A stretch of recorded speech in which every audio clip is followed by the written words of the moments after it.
நான் ஆண்டவரை தேடுறேன், அவரை நம்பி இருக்கிறேன், நான் கைவிடப்படுவதில்லை.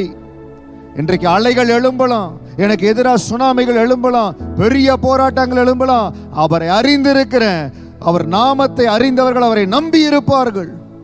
ஆண்டவரை அறியாத மார்க்கத்திலிருந்து 30வது வயதில் ஆண்டவரை தெரிந்து கொண்ட 25 ஆண்டுகள் அவரோடு நடக்கும்படியா தேவன் கிருபை கொடுத்தார். அதில் அவருடைய நாமத்தை அறிந்திருந்தனால்தான் சுனாமிகள் வந்தது, பெரிய போராட்டங்கள் வந்தது, சூழ்நிலைகள் வந்தது.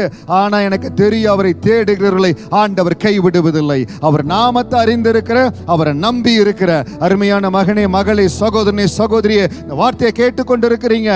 ஆண்டவரை தேடுவதில் கவனமாயிருங்க. தேவனை தேடுவதில் கவனமாயிருங்க. அவருக்கென்று கொடுக்கிற நேரம், அவருடைய வேத வசனம், அந்த பொக்கிஷம், அந்த பொக்கிஷத்தை நம்ம கருத்தில் கொடுத்து இருக்கிறார். தயவு செய்து காலத்தையும் நேரத்தையும் வீணடித்திராதீங்க. ஆண்டவரை நல்ல நேரத்தை கொடுத்து கருத்தாய் ஆண்டவரை தேடுங்க. அப்ப நீங்க சொல்லுவீங்க, உம்மை தேடுகிறவர்களை கைவிடுகிறதில்லை ஆண்டவரே. கர்த்தருடைய கரம் உங்களோட கூட இருக்கும். பரிசுத்த ஆவியானவர்களுக்கு ஒத்தாசையாய் இருப்பார். பெரிய காரியங்களை செய்யும்படியா தேவன் உங்களை உருவாக்கி கொண்டிருக்கிறார். கர்த்தரை தேடுறதுல சோர்ந்து போயிடாதீங்க. ஆண்டவர் உங்களுக்கு உதவி செய்வார்.